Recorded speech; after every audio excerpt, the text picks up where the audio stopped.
अब हमारे मुख्यमंत्री हमारे इस फंक्शन की शोभा बढ़ाने वाले हैं। तालियों से उनका स्वागत कीजिए। शपथ ग्रहण समारोह भी कल होने वाला है। प्रोग्राम खत्म होने के बाद आप सबसे मिलता हूँ। Okay sir. सीएम साहब स्टेज पर आ रहे हैं। ओवर। सर आप 5 मिनट के लिए यहीं पे रुकिए, बस एक वीडियो प्ले होने वाला है। सिर्फ 5 मिनट सर। 5 ही मिनट ना? ठीक है, लगाओ। Yes sir.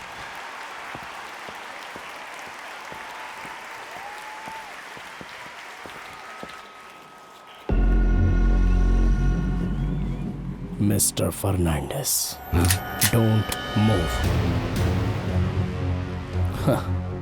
गरीबों का साथी, पसंदीदा नेता, वो ये कहकर बहुत सारी बातें उछाल रहे हैं। हाँ, तुम कौन हो, क्या क्या गलत काम करके इस जगह पर आए हो, ऐसा पब्लिक को पता चला तो? हाँ हाँ, कौन है बे तू? मैं इंस्पेक्टर रंजन, नाम सुना है क्या कभी? हाँ।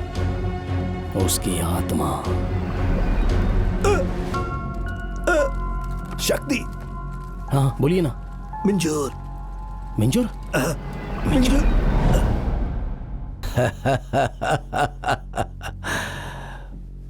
पुरानी बातों पर हंसना मुझे बहुत अच्छा लगता है, वो भी मेरे बारे में सब कुछ जानने वाले आपके साथ। गरीबी में पैदा हुआ हूं तो वो मेरी गलती है क्या? मैं दुनियादारी से अनजान था, दिन रात मेहनत किया। एक दिन जिंदगी ने नया दरवाजा खोल कर दिखाया। संपत, बोलिए ना सर। रविचंद्रन से बात की, हमें जो खजाना मिला है उसकी कीमत लगभग 80 से 90 लाख रुपए की कीमत बता रहे हैं। अभी जो यहाँ की सिचुएशन है उसे देखकर हमें हेड ऑफिस तक ले जाने में तकलीफ होगी। अपने ऑफिस में ही लॉकर में हिफाजत से रख देते हैं। आप टेंशन मत लीजिए सर, मैं सब देख लूंगा। वो बातें कर रहे थे और मैं सुन रहा था, तब से मुझे नींद ही नहीं आई। जो बातें वो कर रहे थे वो कहीं और भी कर सकते थे, लेकिन वो बातें उन्होंने मेरे सामने ही क्यों की? इसकी कोई वजह हो सकती है। 80 से 90 लाख रुपए की बात थी। अगर वो मुझे मिल जाए तो ऐसा सोचकर पैसों का नशा चढ़ने लगा। मैंने सामने से आईने में देखा तो मुझे मेरा भविष्य दिखाई दे रहा था। क्या सही है क्या गलत, जिंदगी में खुशियों को यूं ही बर्बाद नहीं करना चाहिए, और मैंने वही करने की ठान ली। संपत की हत्या करके लॉकर से खजाना लेकर मैं चुपचाप चला जा सकता था, मगर सारी जिंदगी पुलिस का डर सताता रहता। इसीलिए मुझे कुछ ऐसा करना पड़ा जो मेरी मजबूरी थी। उस घर में रायडू नाम का एक छोटा सा लड़का काम करता था। उससे पूछताछ की, वो याद है क्या? उस बेचारे की जान मालिक के बेटी में बसती थी। उसकी हर छोटी बड़ी खुशियों का ख्याल रखता था, और बच्ची जल्दी जल्दी बड़ी हो गई। वो पढ़ाई करे और कामयाब हो, ऐसी इच्छा थी उसकी। जानते हो, मैं अपनी खुद की गाड़ी लेना चाहता हूँ। क्यों, होगी ना? सुन, पैसे वाले तो अपनी जिंदगी में ऐश ही करते हैं ना, और हम गरीब तो बस सपने ही देख सकते हैं और कुछ भी नहीं। लेकिन ये पाने के लिए रास्ता थोड़ा टेढ़ा है, थोड़े से कांटे पत्थर रास्ते में होंगे। मैं जैसा बोलता हूँ अगर वैसा तूने किया तो तेरा आने वाला भविष्य अच्छा होगा। उसे खाने में बेहोशी की दवा मिलाने को कहा, लेकिन उसे नहीं पता था। तो जरा भी मत डर, उन लोगों के उठने से पहले हम सारा खजाना लेकर बहुत दूर चले जाएंगे। मैंने जो उसे दिया था वो जहर था। 10 9 8 7 6 5 4 3 2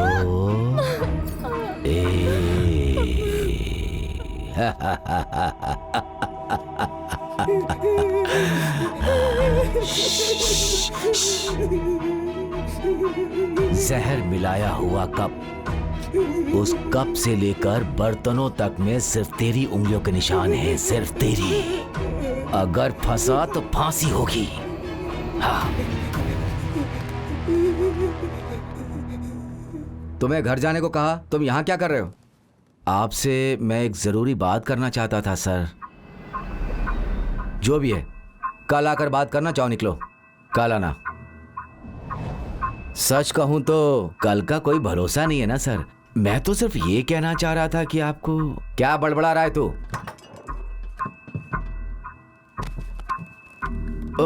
धीरे धीरे। मैंने अभी तक अपनी काउंटिंग शुरू नहीं की सर।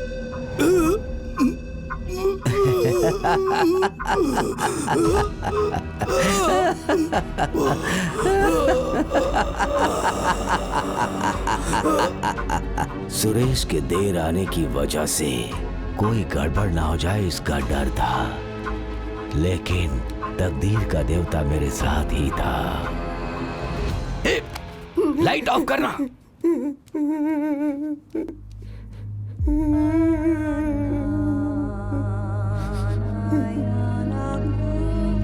उस दिन जो मरे वो सिर्फ सुरेश का ही परिवार नहीं, राइडो का सपना भी था।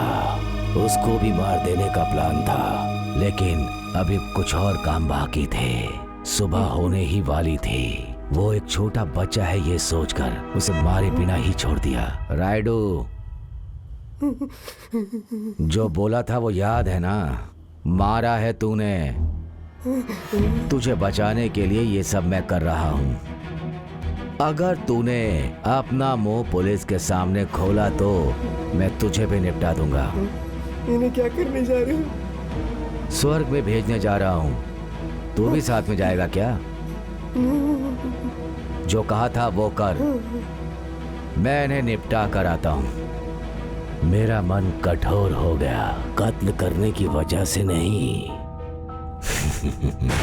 खुशी खुशी मैंने 10 सालों तक उस गाड़ी को चलाया था, इसलिए हिम्मत करके मैंने उसे जला दिया। नहीं तो मैं जिंदगी भर ड्राइवर ही बना रहता। इसीलिए सुरेश के पूरे परिवार को मार डाला, किसी को नहीं छोड़ा। सिक्योरिटी मोहन के जरिए सुरेश और उसके परिवार का कत्ल करके मैंने ऐसा प्लान किया कि लगे संपत्ति सब पैसा लेकर भाग गया। एक और झूठी कहानी फैला दी। सब ने उस झूठी कहानी पर यकीन कर लिया और लूटे हुए खजाने ने मुझे एक नई दुनिया दिखाई। 80 लाख 8 करोड़ के बराबर हो गए। मैंने उस कत्ल से शुरू की अपनी नई जिंदगी। उसके बाद मैं क्या क्या करने लगा। Politics is the last resort of scoundrel, ऐसा कहा जाता है। मैं भी शामिल हो गया। कोई मुझे छू नहीं सकता, इतनी ऊंचाई पर पहुंच गया। राइडू ने मुझे पकड़वाने के लिए क्या क्या प्लान बनाया, मगर कोई फायदा नहीं। मेरा कोई कुछ नहीं बिगाड़ पाया। सबके मन में आशा रहती है, साथ ही डर भी रहता है। वो ही डर मेरी ताकत है और वही मैंने किया। अब वो सुरेश की हड्डियां मिली हैं, जो बहुत ही अच्छा हुआ, क्योंकि उसे गाड़ने के कारण बहुत हैं। रमैया जो मेरे बारे में सब कुछ जानती थी, मैंने उसे खत्म कर दिया। इस केस की इन्वेस्टिगेशन की शुरुआत करने वाला तू है। बेचारा, मरने से पहले तुझे सब कुछ जान लेना चाहिए ना, ताकि तुम सुकून से मर सको। बाकी बचे लोगों को मैं सुकून से ऊपर भिजवा दूंगा। अभी भी मेरे आईने के सामने मेरा आने वाला दिन ही दिख रहा है।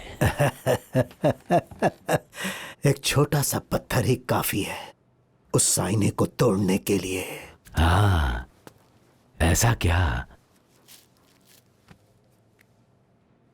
किसके अंदर इतनी हिम्मत है?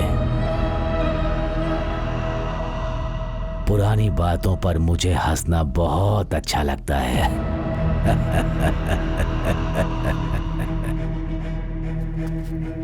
कानून तेरा कुछ नहीं बिगाड़ेगा, ये कैसे सोच लिया?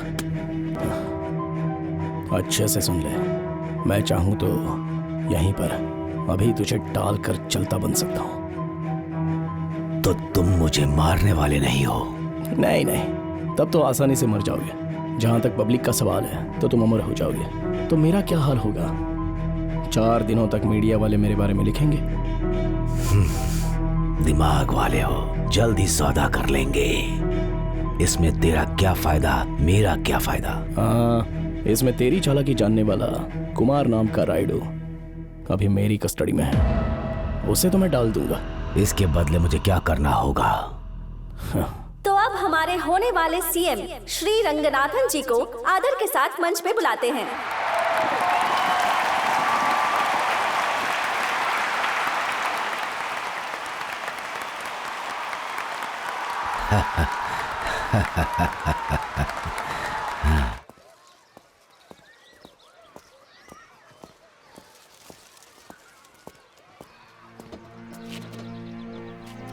सर,